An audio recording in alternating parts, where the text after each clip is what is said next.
Karine Rayson, also known as the Crew Coach. I started this work because I care deeply about the crew behind the polished service, the ones who often feel the pressure but don't always have a safe space to talk about it. With a background in counseling and psychology and having a career on board, I've supported hundreds of crew, including those facing burnout, bullying, and even the risk of suicide. My work has been featured in the New Yorker, the Sunday Times, and across the yachting press.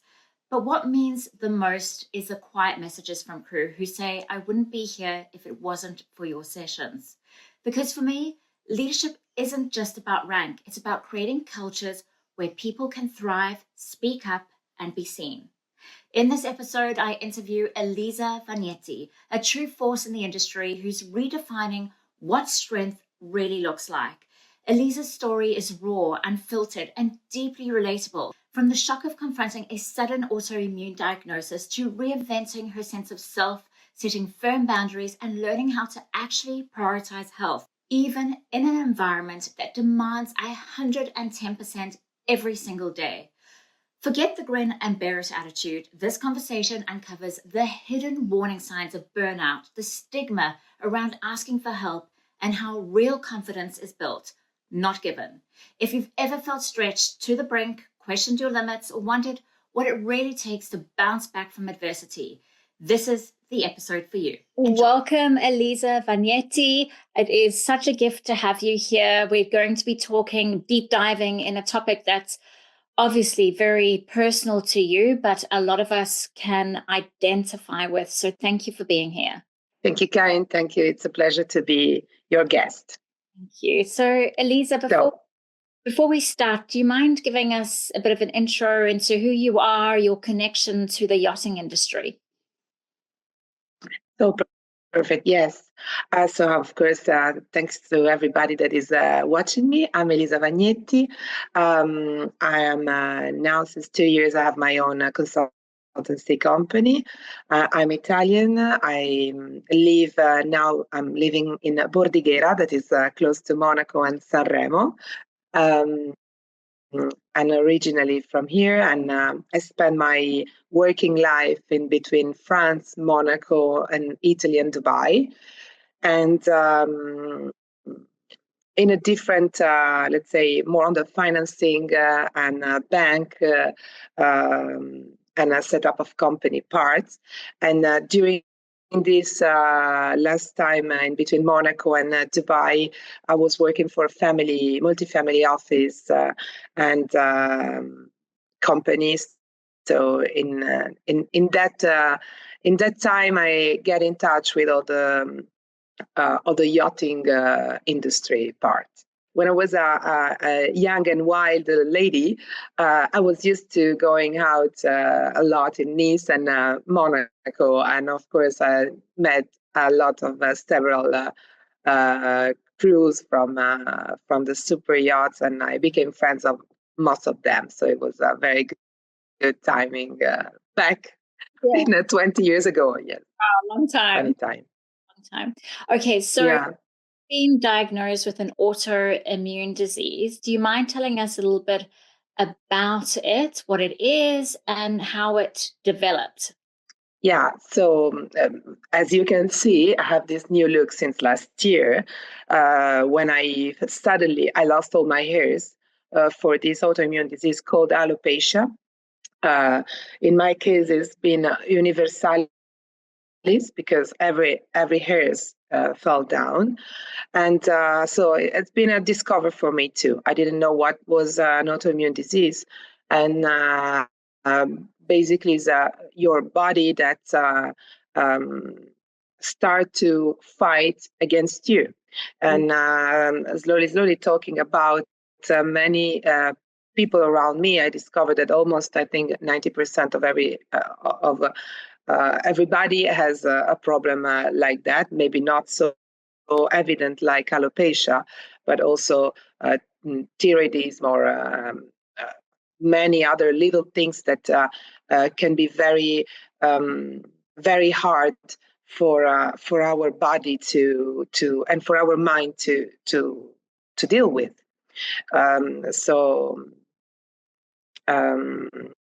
To be honest, once I started got these hairs falling down, I literally didn't have any idea about that. So I went to the pharmacy. I went simply to the pharmacy asking for something that could help me to. I thought that it was really something for a momentum, just for a short time. And so I even really didn't want to deal with that. It was like, okay, it's like when you have an headache or you have because the autoimmune disease most of the time are coming after a long, long, long time that you don't want to see your real problem. So you're just fighting with something that is at a certain point, it became physical, but for the most of the time is inside you. So this is, I think that what I would love, and thanks for this space, what I would love is that really people can pay attention of what can be sometimes a stressful period, like a stressful time, and because this can become something very, very important for your body. So true. So what were the early warning signs for you? Because you said that, it was subtle changes, and then the big change was the hair falling out, which caused you to do something about it. But if reflecting back and looking at the small changes, were you aware of any? The only thing I probably more than 1 year that I was living a very stressful time. And I think that the first sign that I didn't really pay attention was the lack of sleep, because I literally didn't sleep for months. I was not have a proper sleep. Karine, are you still there? Am I paused? Oh my goodness. Terrible look. I didn't even notice. No, back to your question. I think that one of the most important things that I didn't pay attention in the right way was the lack of sleep, because having and I basically skip that part for like months, and then also like digestive problems. Sometimes you really don't want to see things. Say, oh yeah, I'm stressed because I'm thinking too much. I'm overthinking and this and that. But no, there's no problem. So when suddenly, for example, I was brushing my hairs and I saw that there were more hairs coming down, I was thinking, yeah, it's the change of season. There was always an explanation, always an excuse, till the time that it started to arrive the patches where the hairs were missing. So yeah, I think it's the first part is the lack of sleep. So if I could go back, I would straight going to the doctor and saying this, and I didn't do, because I was thinking that I'm a superwoman. It's impossible that I cannot sleep. I need to sleep by myself. I don't need any help. And this is the mentality, that sometimes, especially women, feel that they have to face everything by themselves. It's true. I can identify with it. And at the moment, I've got 2 spotlights on my face to cover my skin because it is so bad at the moment. And it's been like that for close to 1 year. But I think the last couple of months, it's got even worse. And my intuition is telling me it's lack of sleep, like sleep debt, having 2 young children and not having sleep for, I'd say, at least 3.5 years. So if I'm lucky to get 5 hours, otherwise it's broken sleep, 2 hours, 3 hours. And yeah, I'd say good night's 5 hours. Yeah, this is for me, this is like, okay, I missed that part. Then, of course, as you know, I went through this autoimmune disease problem. And I discovered during this last 12 months, last maybe 10 months, I discovered many things that could let me understand that could be an autoimmune disease, but I didn't know at that time. So all the gut problem that you can have, all the digestive problem also are very much related to autoimmune disease. So just to finally, because after that I discovered that was alopecia. After that I lost all my hairs. I started to visit some doctors, to get an help. And I was asking, can you give me a diet? Can you give me some supplements? Can you help me to, not only restore and having back my hairs like taking a pill, like a treatment that I'm doing now, but really look at me in a 360 degrees, okay? And so after 1 year, I finally found a doctor that is helping me in this. And so I basically take care of my gut, okay? Because all the stress that we live goes on the gut. So the gut became very weak. And because it became very weak, our autoimmune system is dysregulating. And it's a long process. It takes maybe years, but it happens. So finally, I take some supplements, and I'm taking care about what I'm eating and what I'm drinking too. And so amazing, I'm sleeping. So now I have like 6-7 hours of very full sleep. And when I wake up, I feel so happy and so grateful that I'm like, oh my God, like if I had win at the lottery. So that's connected to diet. Diet has helped you sleep better. Yeah. It's incredible. This is on my body, probably because he explained me that my body was so much intoxicated. Huh. Okay, so he explained me how also to prioritize some food. So when they said to you, having a very clean nutrition, and maybe if I would go back 10 years ago at 35, I would probably not having enough. I would not be enough mature in my mind to to face this in this way. Now I feel like, okay, I don't want to take pills. I prefer to take care of myself, in the most natural way possible, instead of getting into the medication part, Yes. It's a choice. 100%. It's a choice. I think for crew that work on board and they can't really control their diet, they eat what they are given, how important it is for the chef to understand the science. Absolutely. So that they are given the correct nutrition to help them sleep, to help them be productive and do their job. Because as we all know, it is a very intense, stressful environment, and they work very long hours with minimal breaks, minimal holidays when it comes, but it's full on. Yesterday, I was on board of different yachts for this MIBA show, and all the girls were, to be honest, and also all the crews in general were absolutely great.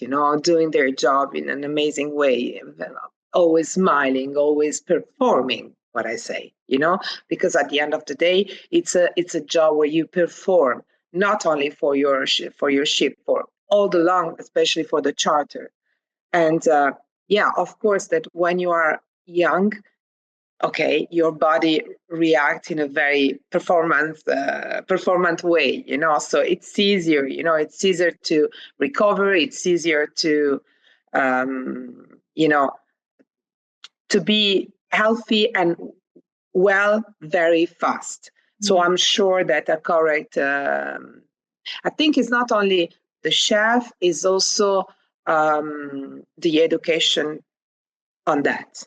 I think that this is very important. I mean, it's important for them to understand that they can really take care of themselves by themselves. Just make the right choice. Yeah. But most of them, they are practically deep into the gym, deep into the, yoga, healing. I think this is a matter that we are discussing a lot now compared to 20 or even just 10 years ago. Yeah, I agree. So your identity, I can only imagine, has shifted. Having hair is very important for a woman. And I can imagine that shift and that change would have been very confronting, a huge adjustment for you. What has it been like, and how has it shaped you? This is a very, how can I say, double side topic for me, in a kind of way that I feel extremely, at the beginning, it was shock. It was a shock. I couldn't recognize myself. I was sitting on this table, having breakfast, and in front of me there is the mirror of the oven, and I was reflecting myself there and say, "Who is this person? I don't know who is she." My hairs were more like 1 meter long, lot of hairs, and my hairs were always been has always been my I can say weapon of seductions, something like I was feeling very beautiful with them, and I don't know, I was really identifying myself with my hairs. So, and it's incredible how life can show you you think you are beautiful because of that. Okay, I I removed that from your life, and it's a kind of test. So it took me a long time to accept it, and at the moment I feel better on that. So of course I'm very happy, because as I told you, I started this treatment like 6 months ago that I didn't know that exists. Okay, so I went through different doctor, and I waited for 3 months to get the treatment, and I finally started. And as you can see, I have a few parts that my hairs are growing back. And even just because I have this, in my mind, I feel again, beautiful. Even if, I mean, no, beautiful is a big word, but let's say I feel acceptable. Okay. Because it's in a kind of way, I love myself. I love a lot myself, because I appreciate the fact that I'm strong to show myself with no hairs.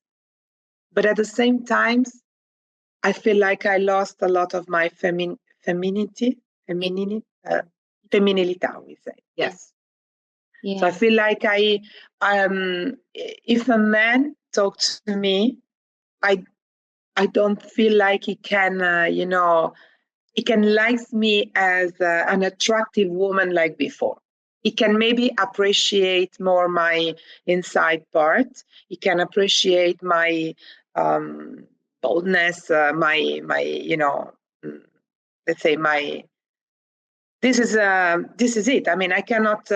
This is how I feel now, and I'm working a lot also in my, let's say, to heal this, because it's a kind of projection that we have, since that you are like a young lady, and that you believe that if you are beautiful, you are better, and beautiful is a stereotype. Because at the end of the day, you can be beautiful with no hairs, and just because what you have inside is so much strong, and that people are magnetized by you. 100%. And that's what I get from you. Thank you. But I think it's really, I was talking to this yesterday night. We had this nice a nice dinner with other 6 women. And in a kind of way, we were discussing about this, that can be hairs for a woman are a real turning point sometimes. So maybe you have long hairs, you cut your hairs because you feel different, and or maybe you want a short hairs, and you going out from the hairdresser and you feel like you have different powers, or sometimes you just complain because you prefer yourself in another way. And so in my case, for example, uh, the if I could change one thing that I didn't do during the losing of the hairs, is that I would love to shave myself straight away, because the big pain was that I couldn't choose. Yes. That was happening, and I wanted to stop it and I couldn't choose. Instead of, okay, one patch is coming down, another one. Okay, when I could see half of my head with no hairs, I should take the machine and the razor and remove it by myself. So that could be my choice instead of the illness that hit me. So I think that this is very important for the girls. I think I wish that really not many has my problem, but for the one who has this problem, if I could give an advice, is take the hand on what is happening to you. Don't let the illness eat you, and stop. Thanks, Elisa. So your lifestyle change, I know we discussed setting boundaries, and we're talking about yacht shows and where to go if you're going. And I think as women, we want to do all of the things. And it's absolutely yes. That boundary. So what lifestyle changes have you made to support your health and well-being? I really focus on few events, not anymore every event possible, because it's too much for me. Because I start to listen my body. And so when I'm tired, I need to stop, and I prioritize to really my health. My health is really important. I cannot, if you are not healthy, you can't perform on your job, And so health is made by many things, by your body and by your mind. So because of course you need money, and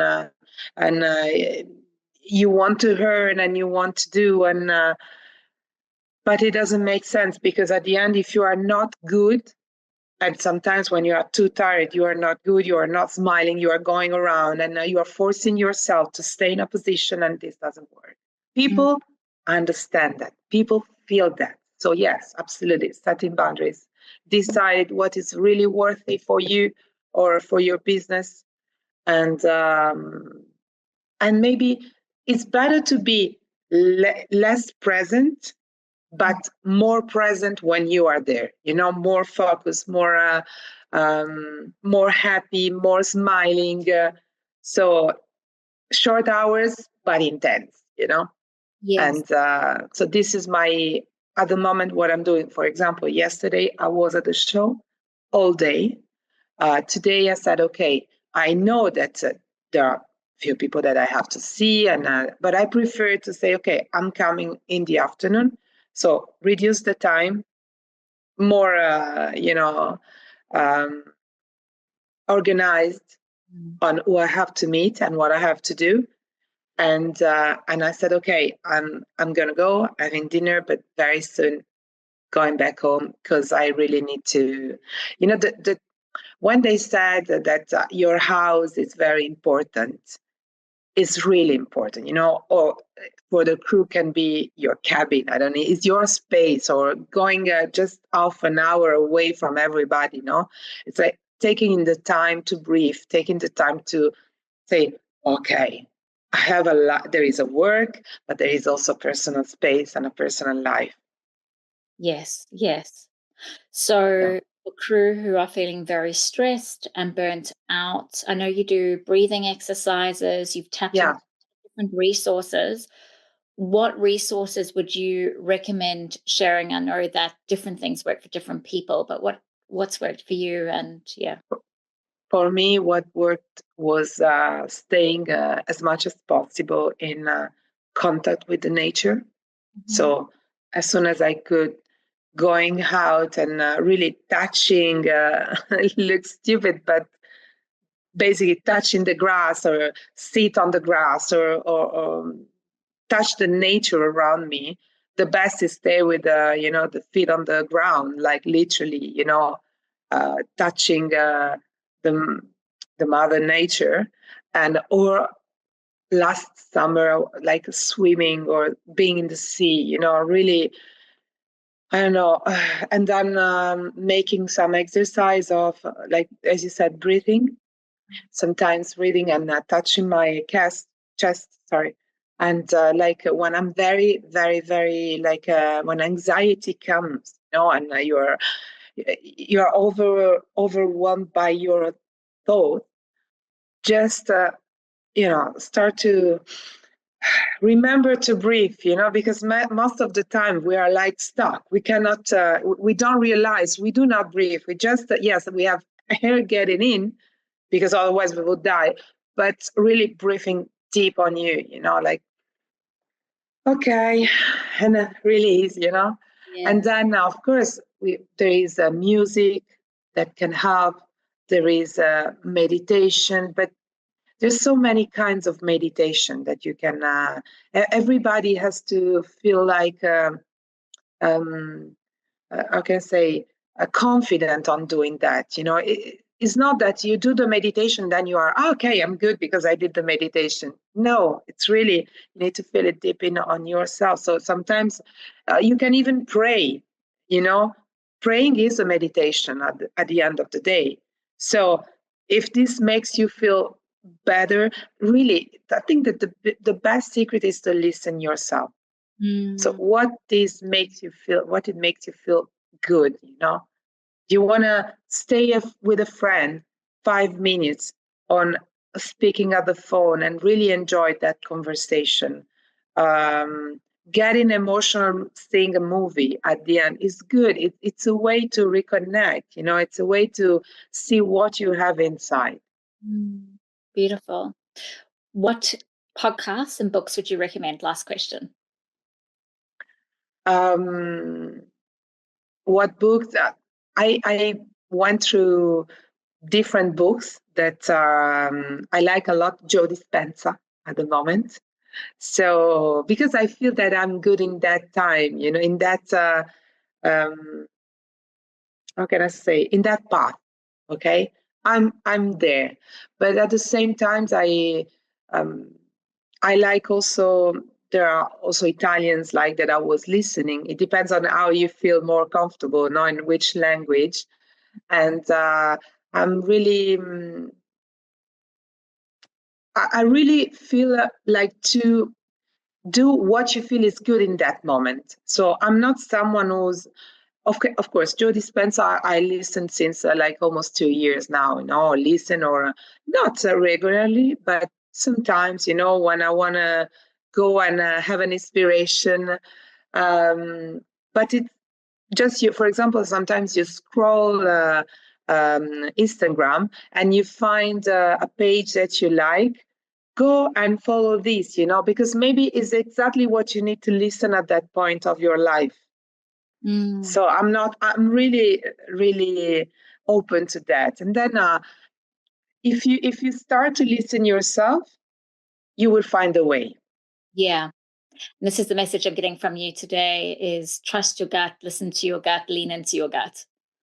Absolutely, absolutely. And you will, and just be patient about what is going on.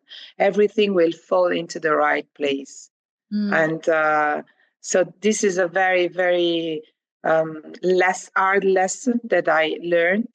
So be patient. Don't get stressed about, no, don't get stressed is not the right way.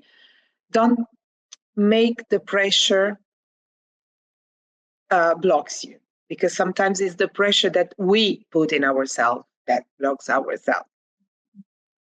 not only the society, also has. We have always high expectation about us, you know. Yeah. So like me, at the beginning of the week, I said, of course, I'm going to do Monday, Tuesday, and maybe Wednesday at the show, because at least I see everybody. And then on Thursday, I'm off. Yesterday night, I said, okay, no. I review my plan straight away. But, you know, even if I'm telling you this because it's really how it is. I'm sure that for you is the same. At the beginning, you want to do everything. Yeah. And it was a basta. And after one day, you say, okay, maybe I can remove my plan and voila. Yeah. And I think, that makes one also more desirable when you're not putting yourself there available for everyone all the time. I think you get respect, and it's respecting yourself and valuing your time and what you have to offer. And that's very important, especially when it comes to transactions. Yeah. Absolutely. Absolutely. So much for sharing your story and your time. So inspirational. No, thanks for you, and I hope my message arrives to all your listeners. And so really take care of yourself in every aspect, even if you are young and you think that you are invincible. You are invincible, but just build your own protection in the right way.